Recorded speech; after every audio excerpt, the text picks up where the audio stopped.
Bonjour à tous mes gourmands, j'espère que vous allez bien. Alors aujourd'hui je vous propose la recette du pain pidé turc, un pain très populaire en Turquie, très demandé surtout pendant le mois du Ramadan. Alors let's go, pour la recette il vous faudra 500 g de farine pour la pâte et une cuillère à soupe pour la dorure, un sachet de levure boulangère ou alors en grammage 7 g de levure boulangère, une demi-cuillère à café de sel et une cuillère à café de sucre en poudre, 2 cuillères à soupe d'huile végétale ou d'huile de tournesol, un blanc d'œuf que nous aurons besoin pour la préparation de la pâte et un jaune que nous aurons besoin pour la dorure, 150 ml de lait tiède, 150 ml d'eau tiède, des graines de nigel qui sont très bonnes pour la santé et pour terminer il vous faudra des graines de sésame. Première étape, vous allez mélanger le lait tiède avec l'eau tiède. Dans un petit bol, vous allez mettre le sucre ainsi que la levure sèche boulangère. Puis vous allez y ajouter une cuillère à soupe de farine. Vous allez verser un peu de mélange eau et lait tiède à l'intérieur, puis vous allez bien mélanger afin d'obtenir un levain.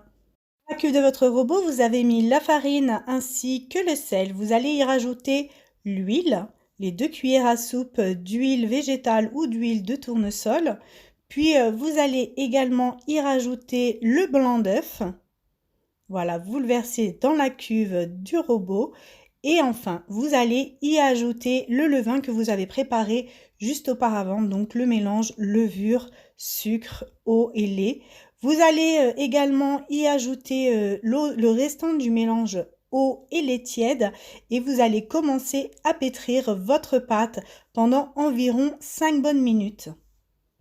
Donc je vous conseille de commencer à pétrir à petite vitesse, puis après on augmentera la vitesse. Donc pour ma part, j'ai commencé à pétrir à vitesse 2 et je finirai à vitesse 4.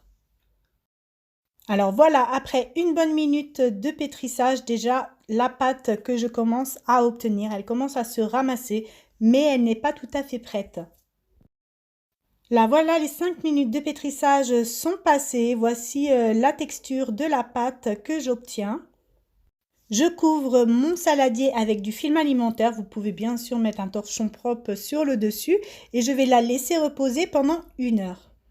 Après 1 heure de repos, ma pâte a bien monté. Je vais la dégazer à la main.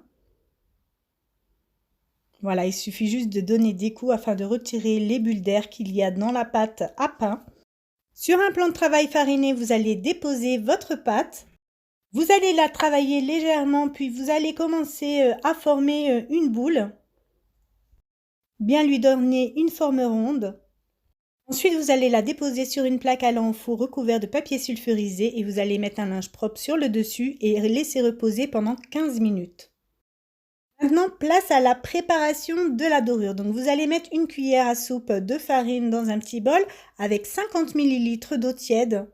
Vous allez mélanger le tout à l'aide d'une fourchette pour obtenir une préparation homogène. Vous allez y ajouter le jaune d'œuf.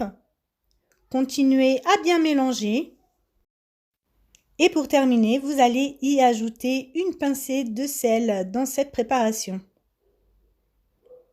Et vous continuez surtout à bien mélanger afin d'avoir une dorure bien homogène.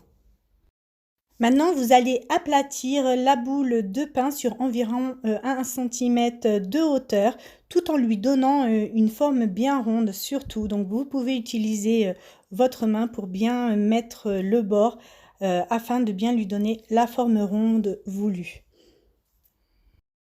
Donc là, j'obtiens ce que je voulais obtenir. Donc je vais remettre le linge propre sur le dessus et laisser reposer pendant 30 minutes.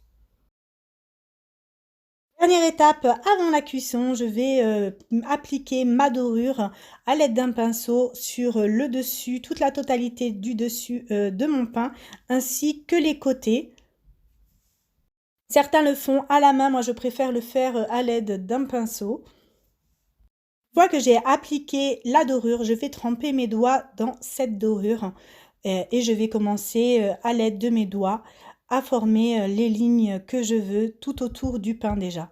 Donc j'avais commencé un côté mais je vois que la caméra n'a pas pris, donc je fais de l'autre afin de pouvoir vous montrer cette étape. Voilà ce que j'obtiens, puis je vais tracer des lignes maintenant. Donc je vais tracer des lignes dans la longueur et dans la largeur. Comme ça, je vais obtenir des petits carrés ou des petits triangles sur le côté, vous allez le voir juste après. Surtout, retrempez bien vos doigts dans la dorure afin d'avoir une facilité pour tracer vos lignes. Donc voilà, maintenant c'est fait. Je vais tracer mes lignes dans la largeur. J'essaye de bien vous montrer, c'est pour ça que je le fais doucement. Maintenant que mon quadrillage est fait, je vais pouvoir décorer mon pain avec les graines de sésame et les graines de nigel. Donc je commence par les graines de sésame, je fais un carré sur 2.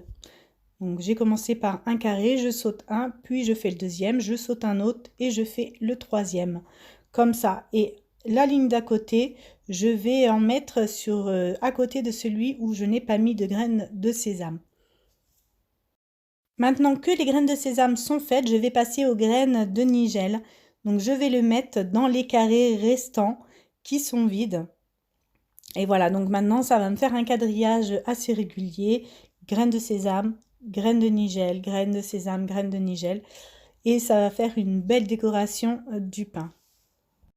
Maintenant que mon pain est prêt à être enfourné, je vais l'enfourner dans un four préchauffé à 200 degrés pendant environ 20 minutes. Voilà, j'espère que la recette vous a plu. Vous pouvez retrouver mes recettes sur mon blog lesdélicesdekenza.com. N'hésitez pas à liker, commenter et partager cette vidéo, ainsi que de vous abonner à ma chaîne YouTube et d'activer la petite cloche afin de recevoir une notification à chaque nouvelle recette postée. Je vous dis à bientôt pour une nouvelle vidéo.